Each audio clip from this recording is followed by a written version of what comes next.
Aptit and Curtis.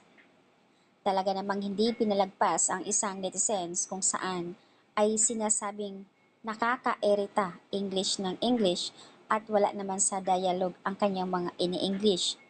So yun po yung mga bash ng isang netizens, to ay guy, kay Ann Curtis. Siguro nga napanood niya yung trailer ng kanilang movie na The Loved One kung saan ipapalabas ngayong February. Hindi nga pinalagpas ni Ann Curtis ang isang bashers na nagsasabing nakakaerita English ng English. Sagot nga naman ni Ann, edi wag kang manood kung nairita ka sa mga English ko. Yung iba naman sinasabi na Tagalog movie kasi, bakit may mga English pa? And siguro, sa mga hindi nakakilala kay Ann, alam naman natin na si Ann talagang slang siya kahit sa It's Showtime kapag mapapanood nyo laging nabubulol sa mga Tagalog niya kasi nga mas prior sa kanya ang English. So, yung iba hindi nakakaintindi or hindi kilala si Ann Curtis. Baka kaya siguro nag-comment at nambabash pa.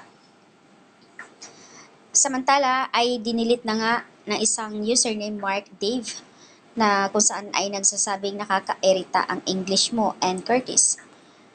Dinilit na nga niya ang kanyang comment pero agad naman na screenshot ng mga fans ni Ann Curtis. So, it's time to celebrate like yourself, learn to push back, and fight back to some of these netizens with nothing good to say.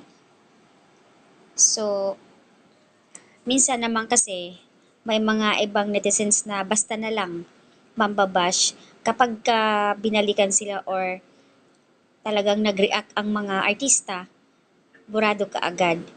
At isa pa, hindi mo sila ma-search kasi nga naka-lock profile yung kanilang account. So, ayan, ay may nagtanong dito, bakit kasi English ng English si Ate Ann? Wala namang problema sa English pero kasi Filipino movie kasi yun. Lol, sabi niya. Alam naman natin na Englishera siya. Pero dapat kasi ilagay sa tama kasi nga Tagalog movie. Siguro nga, ano ba kayo? Ayun yung siguro sinasabi ng director eh. May mga director yung mga yan. Hindi yan sila basta-basta magbitaw ng salita kung may mga script yan sila eh. Kakaloka. So, ayan ang update guys. So, yan ang update ni Ann Curtis at ni Jericho Rosales. Samantala, malapit na nga ang kanilang movie, papalabas na sa Feb. Siguro itaon nga ito sa Valentine's, The Love One. Kayo ba mahilig sa mga lover? So, ayan po dito. At masyado nang nabubuse ang kanilang trailer. Million views na nga.